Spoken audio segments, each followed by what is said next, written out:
Hello. Then, now, Bow down to the queens. Episode number 500. forever, Looks like hell froze over. Without any more further ado, together. let's jump straight into the show.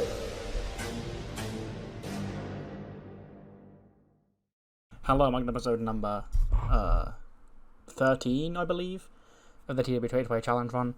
We're here for TEW IX Challenge Run. We are here for ECW for July 23rd, 2024. Coming off King of the Ring and Evolution. We do have a new ECW World Champion here on this brand. And it's Adam Cole, baby. He defeated Jay Uso at King of the Ring, thanks to help from Warden to capture the championship. We also saw Rhea Ripley seemingly declare her intention to become the next ECW Women's Champion. And yeah, we've got a whole lot more as the ongoing civil war on ECW continues. Without any more further ado, I say we jump straight into the show as we get really started on the road to SummerSlam. We kick off the show. Heyman comes to the ring, or he's in the ring by himself to start the show. And he goes, "Ladies and gentlemen, my name is Paul Heyman." Now, I'm sure you're aware this past weekend, the WWE hosted its two latest premium live events, a tour down in Mexico for Evolution and King of the Ring. And that show had a lot of implications going forward for this show, for SummerSlam, and for the future of ECW. First and foremost, let me be the first to congratulate the new ECW World Champion, Adam Cole, baby. Now, when I came to ECW, I didn't really have a tough time to get to speak to Mr. Cole, but anyone who takes that championship from Jey Uso is doing myself a favor. Now, over the last few months, ECW has stood for different letters that you don't associate with my brand of extreme, because one, Mr. Vince Russo, has overtaken the show. So I'm here tonight, ladies and gentlemen, to deliver a proposition to him and to all of you regarding the future of ECW. Russo comes out. Goes, "Hey bro, Paul Lee, first of all, bro, again, I don't know who gave you the right to come out here and speak on my show. This is my show, bro. You don't get to open this shit up without my permission, bro." And Heyman goes, "Quite frankly, Russo, I don't give a damn whether you gave me permission to be out here or not. Get your ass in this ring so we can talk business." Now, you see, Vince, a lot of the die-hard ECW fans around the world aren't exactly thrilled with the product that you've been presenting on this television program in my absence since WrestleMania 40. This is coming from a lot of people inside the industry, outside the industry, online. People, they ain't really digging extremely cool wrestling the way you think they would. Maybe you're out of touch, maybe you just got lucky all those years ago and you never had it, but nevertheless, they're clamoring for my vision to return. Because I don't give a damn what they say, bro. Extremely Cool Wrestling is doing numbers worldwide, bro. Okay, there was never this much hype around this show when it was just your guys and your little wrestlers doing their wrestling in this ring, Paulie. Okay. Him goes, "I thought you'd say that." Which is why I came out here with a proposition for you tonight. You were anointed this position of power by someone you call a very powerful member of the TKO WWE Board of Directors to be the interim general manager whilst I, Paul Heyman, the man who runs ECW, was away. But last I checked, Vince, I'm back now. So there's two ways we can go about this. you can shake my hand right now, and we can exchange the ownership of this show back to who it should be, or you can continue to rebel. You can continue to think that you own the place right under my nose. And this would be declared a casus belli, Mr. Russo, and thus we would enter ECW. Wouldn't stand for extremely cool wrestling or extreme championship wrestling. It would stand for an extreme civil war. So what is it gonna be? Russo goes, you're trying to intimidate me, bro. On my show, bro. Okay, look around you, Paulie. You're out of your depth. You see my logo up on that Titantron. You see my logo on those aprons, bro. This is my vision. You're out of it. And if it's a war that you want to start, well, I'll be right here, standing firm, Paulie. Because here's my proposition for you, bro. You seem to think that you've got everybody on that locker room on your side and nobody wants to be a part of extremely cool wrestling. While I say, oh, those people, they're out of the locker room, they've had their ass fired. Everybody back there loves what I'm doing. So if you can conjure up a group of guys, let's say 7, and I'll conjure up 7 guys of my own, and we can do this at SummerSlam. Your team, my team, bro. With a winning team officially controlling ECW, and the loser never to be seen again. Him just chuckles and goes, Are you trying to intimidate me, Mr. Russo? Are you trying to intimidate me? You think I can't find 7 people on this planet who don't want you to run this show? I'll take that bet. You're on. Because I've got a whole ass family that I know will have my back. And Russo goes, do you, bro? Do you really, bro? Because I look around here, I see you standing out here. I don't see the wise man. Because I don't see your tribal chief by your side, bro. I don't see Jay by your side, bro. I see Paulie, the scared little bitch. The same little scared bitch you were back in 2001 when your ass was about to go bankrupt, bro. So keep making false promises to your friends, bro. Because this'll catch up to you too when you're back on the unemployment line at the SummerSlam, bro. Then you can finally come and maybe be honest with yourself, bro, and stop trying to carny your way through this industry. Because, Paul, here's the one underlying truth. Your bloodline, they're not on your side, bro. They're on mine. And Solo and the Tongans walk out. And they stand by Russo's side. And Heyman sort of looks in shock. He goes, Solo, come on, I'm the wise man, you know. I'm the wise man. And then Solo does approach Heyman. He goes, Paul, I appreciate everything you did. But you ain't my wise man. You're Roman Reigns' wise man. Roman Reigns ain't my tribal chief. I am. Tonga Loa, they believed in me the way you never did. The way Roman Reigns never did. You simply used me as an enforcer to watch Roman's back, but now I'm the champion. And it's because of my boys here. The 2 boys that you didn't want to bring into this family. The 2 boys you deemed too dangerous for this family. Being too dangerous for the most dangerous family. It's not like you don't want us to dominate. And at SummerSlam, I'll be standing across from you when we finally kick your ass out of WWE. And Heyman's in shock. He can't believe that Solo was aligned with Russo. And then he leaves to go to the back, you know, doing his poor Heyman dramatic acting. And then the Tongans stay out here because they have a tag team opening match against Metalik and Dorado. coming up next. Because at 68, they win, of course, with Guerrilla Warfare in 10:26. 35 for Tonga Loa, 50 for Tama Tonga, 62 for Meta League, no, 62 for Dorado, 76 for Meta League. I'm pretty sure that I've done this exact match before. I think this might have been their first match on the show. But, you know, it makes sense given Solo just wrestled Pistolero on the pay-per-view. So, yeah. The Tongans pick up a win.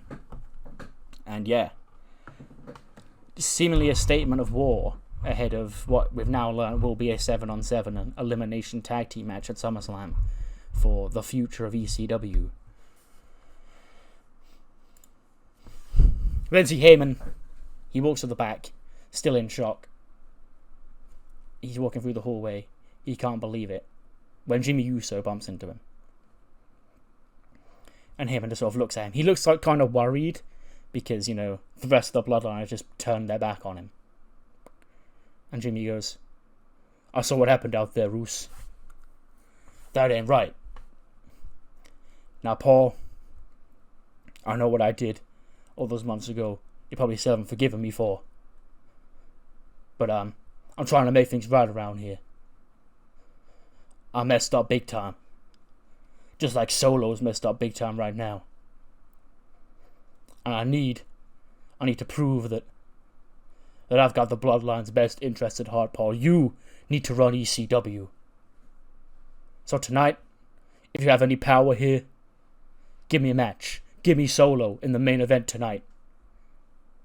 And I'll put his ass in the ground.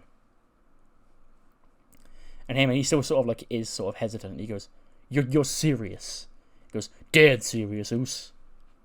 Heyman goes, well, as I guess, acting general manager of ECW, I can indeed make that official. Not only tonight will Jimmy Uso face off against Solo Sikoa, but he'll do so for the ECW Television Championship. And Jimmy goes, great. And he walks off, and Heyman's like, God, Jimmy, I sure hope that I'm proven right for putting my trust in you.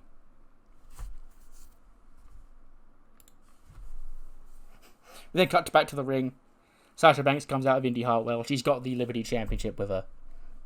She holds it over her shoulder and she's like, Knoxville, Tennessee, say hello to your new WWE Women's Liberty Champion. Now, in case those of you who missed it, you might not have watched Evolution, I'll give you the rundown, okay?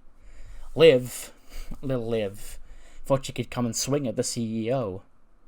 And I put her in the ground. And then, turns out Riott just gave up this championship, this prestigious championship that means so much to this women's division. Tossed aside like garbage because Riott didn't have the respect to hold this championship, the respect that someone who holds this championship needs to make it mean something, because I care about this place, and Riott only cares about herself. So now, I'm the champion. That's when Naomi comes out. She goes, Sasha, you know, I like you, you know. If I'm not sure about your current, you know, mindset and your current attitude right now, but you know, I like you. And that's why I've got to come out here and tell you, you're completely insane. Like, I know I watched Heat. Tatum Paxley, she weren't the champion. You damn sure ain't the champion. But if you're going to walk around here pretending to be a champion and parading around like you are the champion, you can defend that belt. Right? Such as I thought you'd never ask.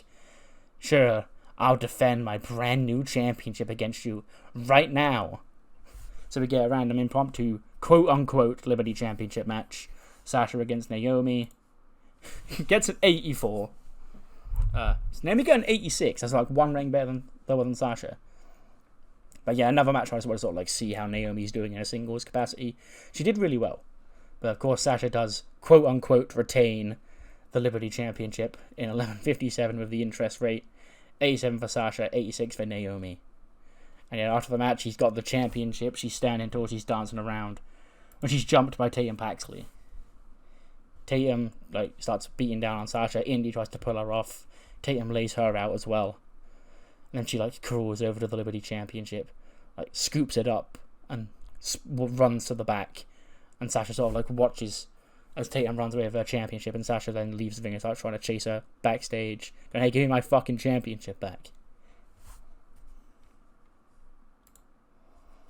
And then see Ali hits back up to the podium, and he goes, "Last week, I had the opportunity to once again become a champion here in WWE. Just mere weeks after my last run as champion came to an end, thanks to Cedric Alexander, I have the chance to become television championship. Now, Cedric,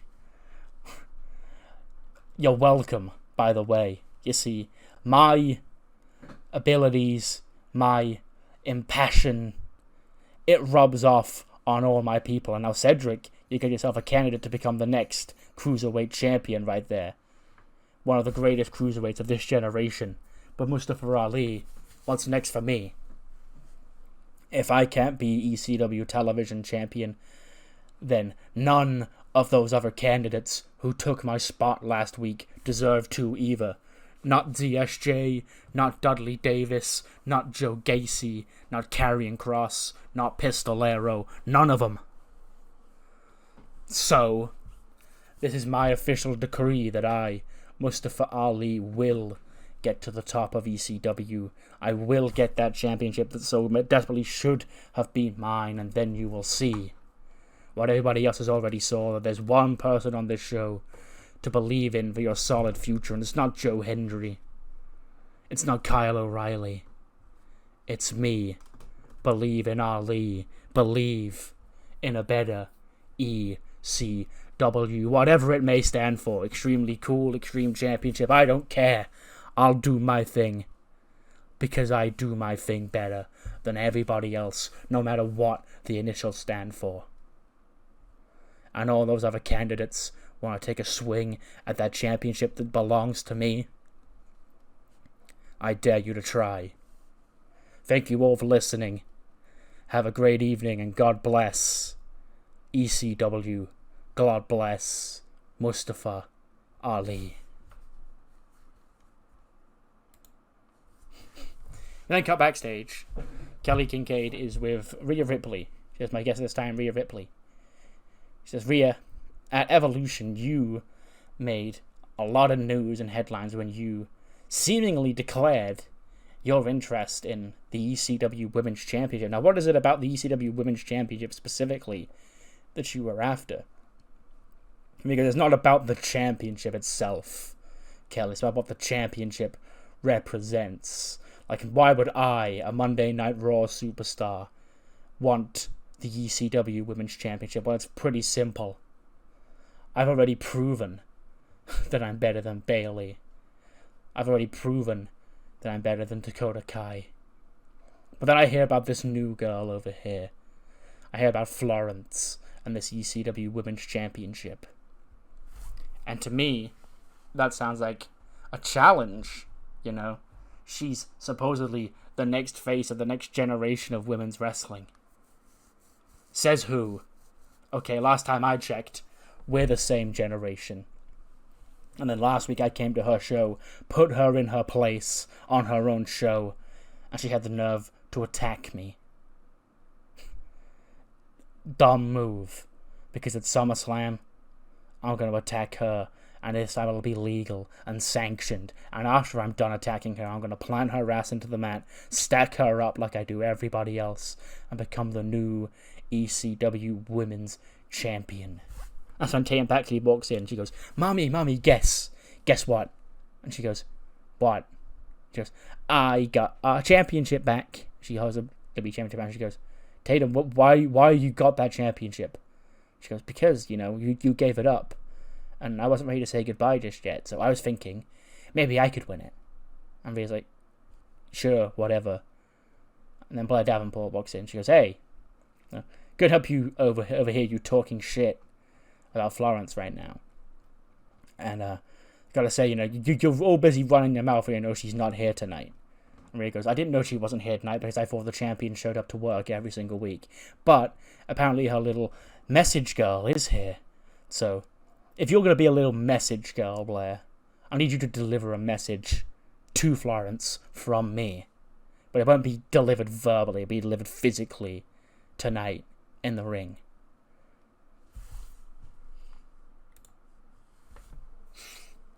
We then cut to the ring.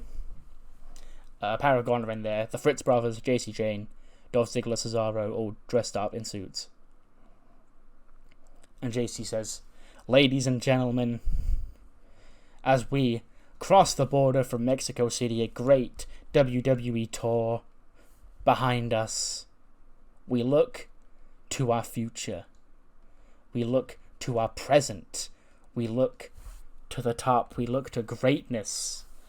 And there's one thing that happened, one storybook ending that took place this past Saturday at King of the Ring.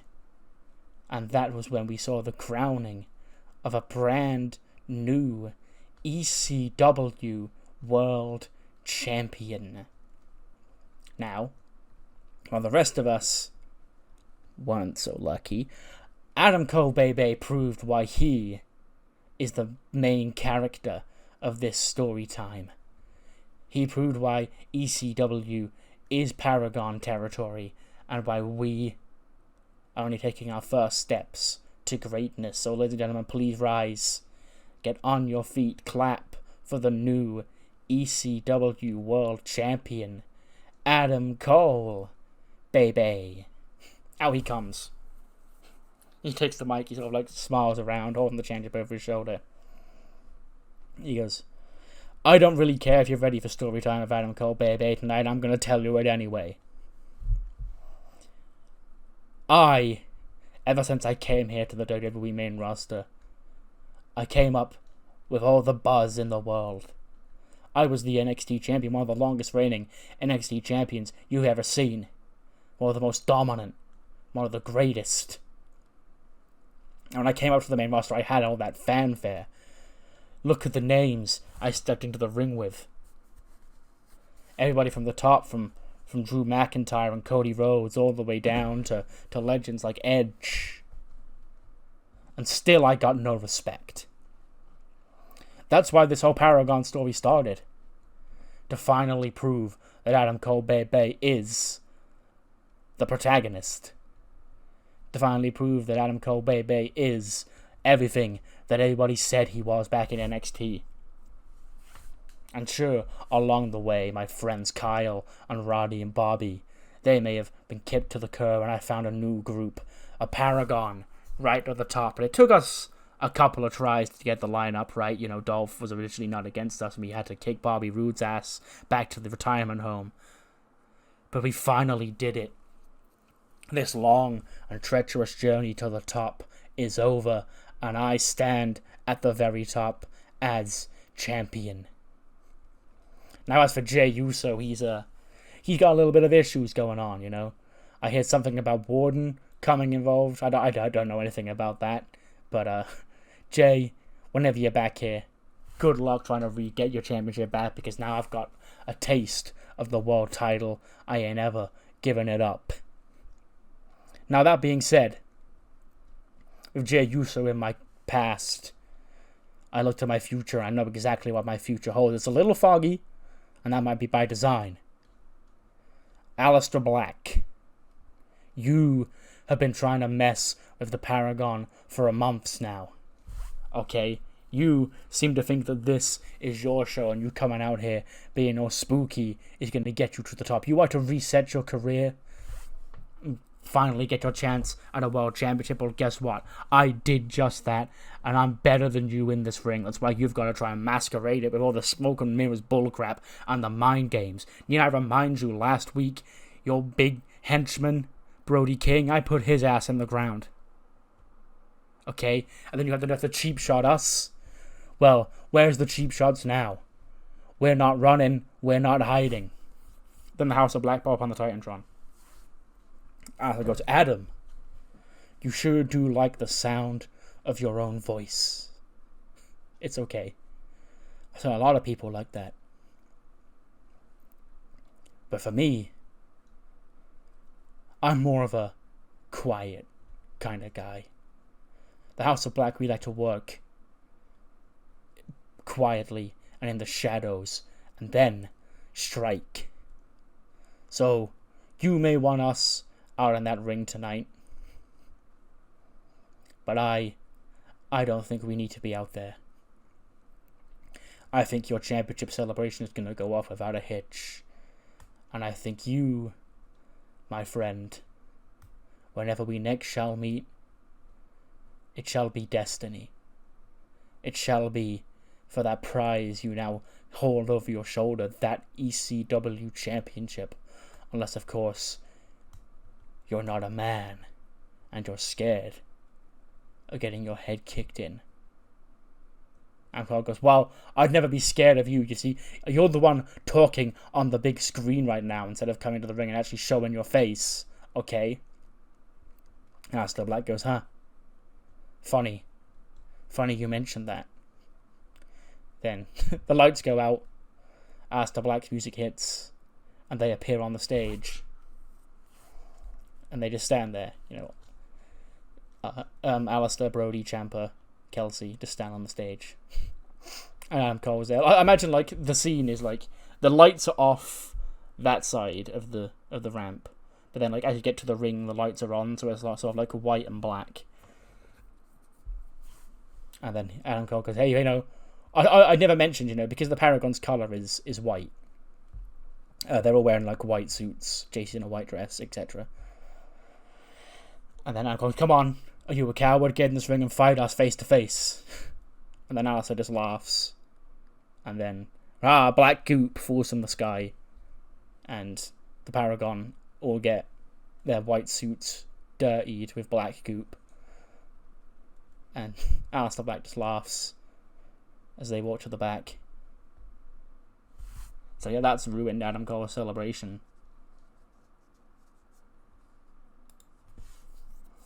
68 rated match. Karrion Kross defeats Anthony Nese with a cross jacket. 64 for Karrion, 58 for Anthony Nese. And yeah, Karrion Kross with a win on television. Holy fucking shit. After the match, Karrion is celebrating the way only Karrion Kross can, when he's interrupted by music we've not heard in a while. And it's going to be very... You're not going to be able to guess who's coming out to win about Karrion Kross, of all people. Apollo Crews. Apollo Crews comes out. He says, Karrion... Oh, he's dressed in some sort of weird robe as well. He says, Karrion... Karrion. You are the guy he's told us so much about. You are his former mentor. And Karrion goes, what on earth you want about Apollo? Who even invited you back here? Apollo goes, since I've been away from this damn company, I've been doing some soul searching. And it led me to a place of greatness, a place where I could help see the light. I'm a changed man, Karrion. And so is he. Karrion Kross, you are the greatest sinner on the ECW roster. And he can't wait to reintroduce himself to you. And he sort of hands him something. We can't see what it is, but he hands him something and he just walks off. And Karrion sort of looks at his hand confused and looks back angrily at Apollo. He goes, what the hell is he on about? You're damn right I'm a sinner, kid. And if you get back in my face again, you're dead.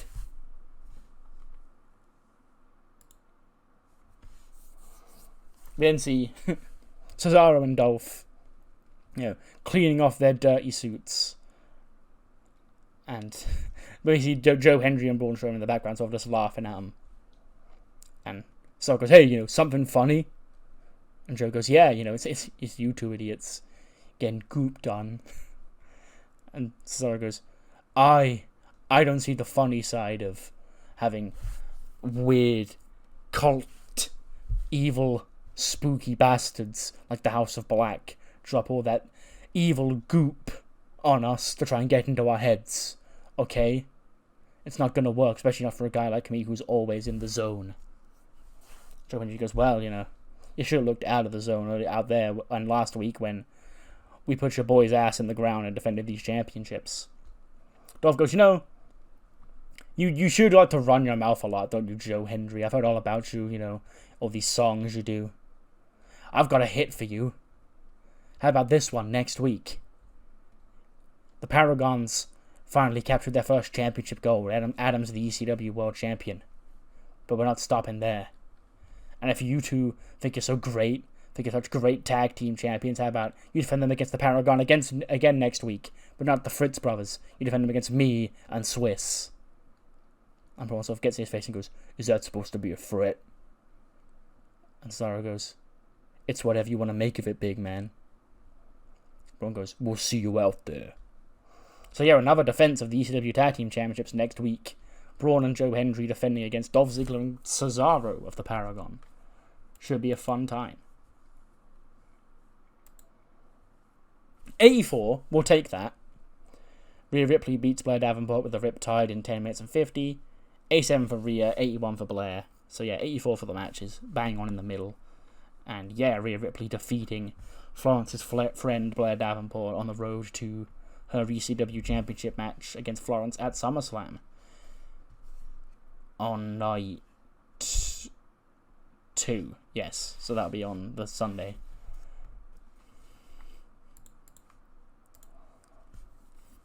We then see the next White Six video. We see Uncle Howdy's there. He sat next to a woman. And the camera pans up, and it is our friend Hannah Coleman, you know, / the bunny, Allie.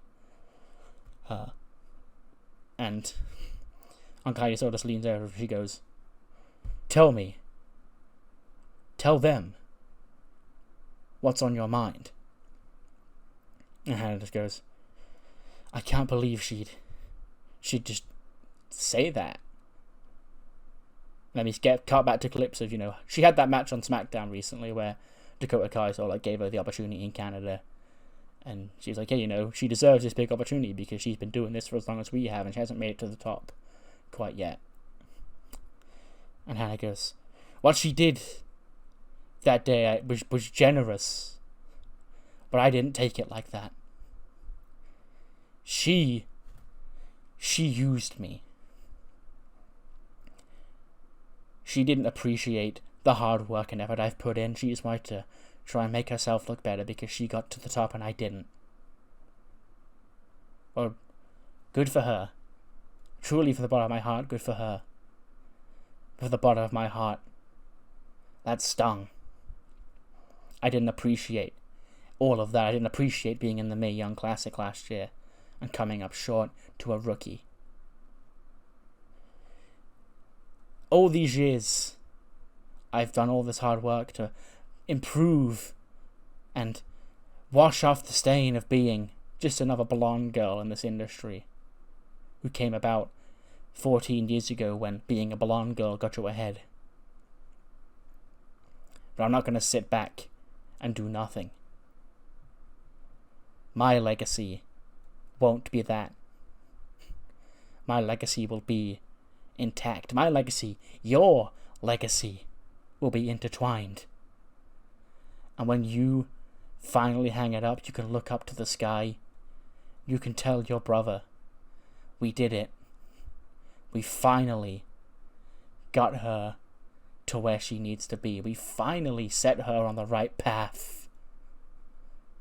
And you and Susie and Eric and everybody are my new family now. And with you by my side, there's nothing I can't do. So I've been looking for something, I guess spoiler, but not really, because it was fucking, like, over a year ago at this point. She was originally playing the original Abby the Witch in the Wyatt Six, last time, before I took them off because Bray died. Yes. So yeah, she's back in the group now. She's once again portraying Abby the Witch, I guess, because Susie isn't Abby the Witch. She's sort of just like her own woman. I don't know if that's been made clear. like, because she was intertwined with Bray in this world, so her and Uncle Howdy being their own things, and then the other ones being the puppets. That's why there's 7, because it's them 2, the 4, and Bray. But yeah, she's got the sort of character for it. So I figured, ideally she'd have been Ramblin' Rabbit, but Ramblin' Rabbit is a man. So Eric Rowan had to take that duty. But yeah, we can easily make her a witch, looking mask and stuff. But yeah, her deal is that, her legacy, her career, she's been doing this for as long as, basically all the stuff Dakota said on SmackDown when she gave her that title match was to plant the seeds here. In fact, I even think I flashed a Wyatt 6 logo on the screen during that match as a teaser. You've not really accomplished, you've not reached the top like all the other women from your generation did. Your legacy needs to be... Sal, that's a big theme of the Wyatts in general, is the theme of legacy. Because obviously they are a legacy group. And yeah. Next week, we have just the one match announced next week. And it is for the ECW Tag Team Championships. Joman will defend the championships yet again. This time against the Paragon, but not the Fritz brothers. It will be Cesaro and Dolph Ziggler challenging for the championship next week. Plus, we then move on to more matches who are officially announced for SummerSlam, including for the ECW Women's Championship. It is Florence defending the championship against the former Women's Liberty Champion, Rhea Bloody Ripley, after she vacated the championship because of the 10 clause after her defense of Candice LeRae at Evolution. Plus, a big blockbuster 7-on-7. We don't know any of the participants yet. Well, we sort of got a hint that Solo and them might be in Russo's team, but we haven't officially announced it. But Russo finds 7 guys, Heyman finds 7 guys, and we're going to have a 7-on-7 big elimination match. The future of ECW at stake at SummerSlam to end this little war once and for all. 85 rated main event for Jimmy Uso and Solo Sikoa. Okay, sure. But yeah, Jimmy does his best, but unfortunately he does come up short in the main event because the Tongans, Jimmy's by himself because he's fighting against Solo, but also Jay is gone, Roman is gone, and Heyman's not really a physical threat, so he is outnumbered, and Jimmy's put down by the Samoan Spike to make defense number 3 of the ECW World Television Championship. 83 for Solo, 89 for Jimmy.